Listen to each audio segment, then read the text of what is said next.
Bharatiya Janata party के कद्दावर नेता जो 25 सालों से पार्टी के लिए सेवा किया, लेकिन आज वह भाजपा उम्मीदवार के खिलाफ निर्दलीय प्रत्याशी के रूप में चुनाव लड़ने का फैसला लिया है। आखिर क्या कारण है कि 25 सालों बाद सेवा देने वाला पार्टी कार्यकर्ता को इतना बड़ा फैसला लेना पड़ा? निर्दलीय चुनाव, इसका क्लास छपा मिला है। अर्जुंदा नगर पंचायत में घमासान चुनाव इस बार होने जा रहा है। राजनीतिक पार्टी कांग्रेस के नगर पंचायत अध्यक्ष पद के लिए नामांकन दाखिल किया, वहीं भाजपा में भी अध्यक्ष पद के लिए नामांकन दाखिल किया और दोनों पार्टियों को प्रारूप करने के लिए निर्दलीय प्रत्याशी के रूप में चुनाव लड़ने के लिए भाजपा के 25 साल सेवा में कार्य देने वाले गणेश उर्फ बबलू जैन मैदान में उतरे।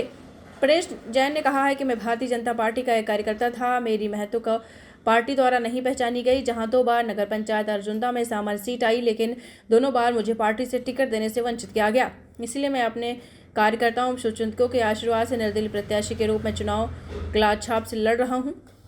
मुझे पूर्ण विश्वास है कि मैं क्षेत्रीय वासियों के आशीर्वाद से जीत कराऊंगा और विकास की गति रुकी हुई है, जिसके कारण वार्ड वासियों को समस्याओं का सामना करना पड़ता है, उसे तत्काल दूर किया जाएगा। मेरा नाम प्रणय जैन, वार्ड नंबर 14 का निवासी हूँ। अर्जुंदा रहता हूँ नगर पंचायत में। और जहाँ तक बात ये है कि मुझे आप कह रहे हैं कि पार्टी छोड़ के जाना क्यों पड़ा।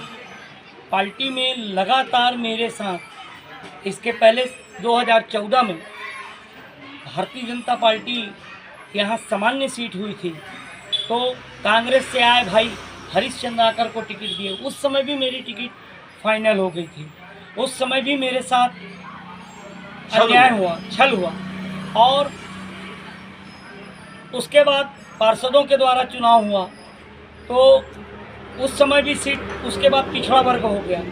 अभी सीट वापस सामान्य हुआ और सामान्य हुआ और मेरी टिकट जिस विश्वस्त सूत्रों से मुझे ज्ञात हुआ कि मेरा नाम मंडल से भी चला गया था, मेरा नाम जिले से भी चला गया था, संभाग में मेरा नाम पहला था, फिर मेरे नाम को काट दिया गया, घोषणा हुई तो दूसरा दे दिया गया। तो लगातार मेरे साथ छल हुआ। इसलिए जनता जनार्दन और मेरे कार्यकर्ता जो मेरे साथ जुड़े हुए हैं, उन्होंने कहा नहीं भैया आपको लड़ना ही पड़ेगा। इसलिए मैं जनता की भावना और जनता के दरबार में अपनी बात रखने आया हूँ। भगवान जनता, इस प्रजातंत्र में जनता भगवान होती है, मैं वहाँ अपनी बात रखने आया हूँ। आखिर पब्लिक यहाँ नगर पंचायत के अंदर कोई मुद्दा लेके आप इस चुनाव को लड़ रहे हैं? सिर्फ एक ही मुद्दा है, अर्जुंदा विकास से बहुत पीछे है। अर्जुंदा को विकास की पटरी पे लाना है। क्षेत्रीय विधायक रेगुलर वहीं रहते हैं। हाँ, वहाँ पे आप क्या कहना चाहें? कौन सी विकास रुकी हुई है जिससे आप बहुत सारे काम रुके हुए हैं अर्जुंदा के। रोड देखिए, बहुत सारे काम रुके हुए हैं। उन कामों को विकास के एक मास्टर प्लान बना के अर्जुंदा का जो काम होना चाहिए, विकास होना चाहिए, वो नहीं है।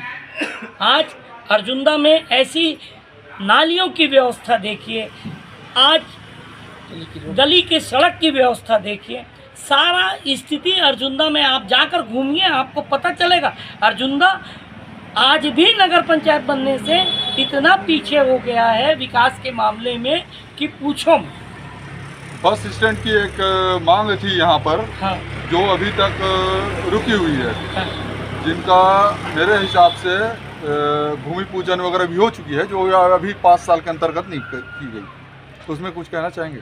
बस स्टैंड अभी बना है, लेकिन वो भी बना है, आने का रास्ता, जाने का डाइवर्शन किधर से होगा ये अभी तक क्लियर नहीं है। उसको एक सुचारू रूप से प्लान करके वहाँ और दुकानों की व्यवस्था बना के हम प्लानिंग से उसको करने का मेरा एक सपना है। तो आप बनेंगे जिस दिन? हाँ, उस दिन आपकी सपना पूरी होगी। बिल्कुल। अगर जनता अगर चाहेगी, जनता जनार्दन, जनता इस प्रजातंत्र में भगवान होता है, और भगवान अगर मेरे को ये कार्य करने का मौका देगा तो उसकी कृपा होगी, तो ज़रूर ये काम करूँगा। मैं बहुत अच्छे से करूँगा। अर्जुंदा में मैं ये नहीं कहता कि मैं ये विकास करूँगा, लेकिन जो करूँगा बहुत अच्छा करूँगा। मैं ये कर दूँगा करके नहीं कहता, लेकिन करूँगा विकास तो अच्छा करूँगा। ये मेरा जनता के लिए